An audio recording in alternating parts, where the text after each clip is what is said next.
Micah, for me, you're a 10. A 10? Yeah. What do you mean? Napakita ko sa'yo. Mga fina-follow ko sa Tarotok. Look, She's 7. Look. See? Look at her cheekbones, jawline. She's 6, 6.5. Ito, dalawa sila. Magjowa sila. They're both 6. Bagay sila. This one's a 7. You understand me? Nire-rate mo ba yung mga babae base sa itsura nila? Hindi. Pinapakita ko rin sa'yo kung paano tinitingnan ng society yung mga babae. Look, remember, inaya kita mag-date bago lang tayo magkakilala.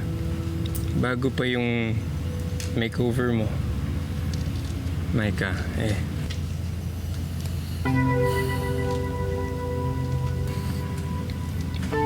I really like you. Bakit ganon? Na-achieve ko na yung peg kong ganda, pero hindi pa rin ako masaya.